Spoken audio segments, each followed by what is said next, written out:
ACTA, Anti-Counterfeiting Trade Agreement. The name is misleading.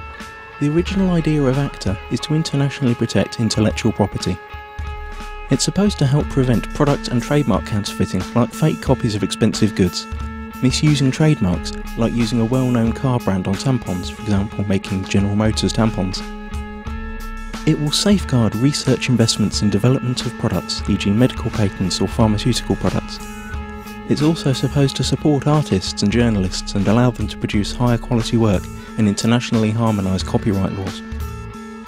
Sounds great, doesn't it? But there's a twist.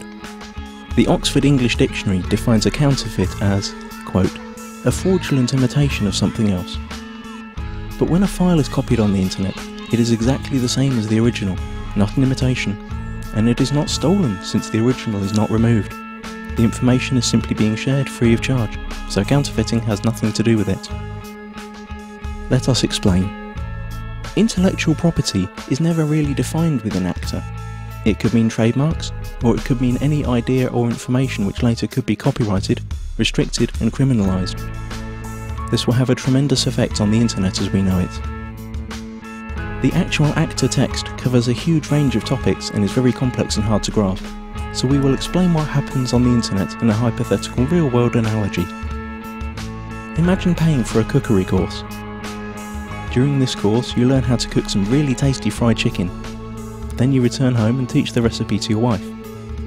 But here's the catch. According to ACTA, you are now both criminals since you shared that information for free when only you had paid to learn it.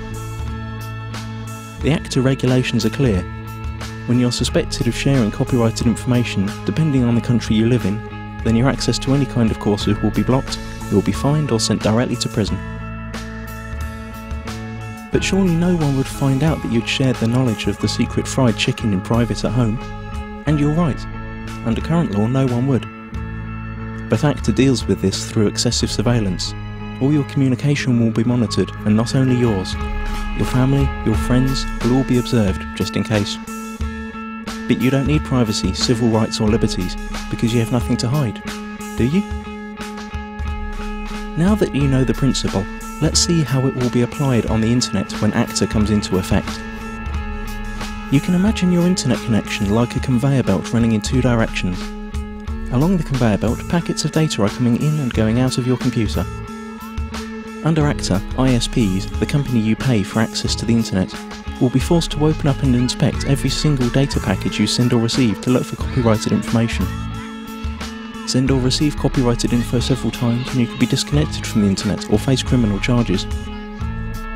That means if you send an MP3 to your friend through an instant messenger, upload a video of a party which played copyrighted music, or quote a copyrighted newspaper article in an email, you're gone. That's it.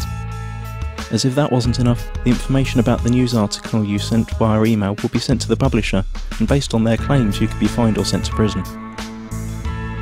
ISPs will also be required to constantly check that no copyrighted material or links to copyrighted material are found anywhere on their servers. This will be fatal for sites that hold any kind of user-generated content, like music, pictures or video. How could YouTube or Twitter work under a law like that? So the internet as we know it is on the brink of destruction. But at least you'd think that the money from all these lawsuits would benefit creative people. But musicians, writers, movie makers, journalists, software developers and researchers also lose, because they are now held by the same rules. Protected ideas now can't be reused, refined or developed any further. Even parts of sentences could be protected and made restricted by copyright. The whole agreement only benefits a small part of the industry, the so-called content mafia. Media publishing companies like the RIAA and the MPAA, who have long tried to solve the internet problem that threatens their obsolete business model. ACTA is the result of their lobbying within the governments that participate in the negotiations. Latest leaks indicate that techniques that bypass the planned content filter and blocking infrastructure will also be made illegal. And the worst thing? It's all done in secret. If you're European, it's even being done by people who haven't been elected by the public. You've already seen where this is heading on YouTube. Videos are unavailable in certain geographical areas.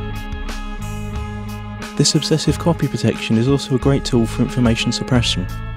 Once all the internet filters and blocking techniques are in place, virtually all information tagged as copyright could be suppressed.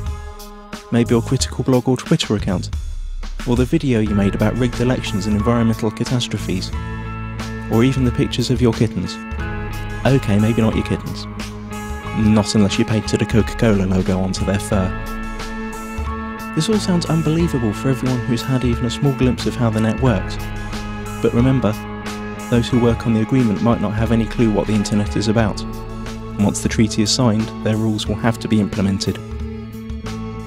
The consequences we have to deal with are internet censorship, restricted freedom of speech, loss of net neutrality due to the restrictions of the use of certain protocols, total surveillance of all your online activities, loss of freedoms and restriction of civil rights, punishment like losing your internet access, and we will gain nothing. The time to act for the internet is now. Google ACTA. Load your tweets and photoshops, let it be known that no one messes with the internet, and take it to the streets. Stop the Kraken.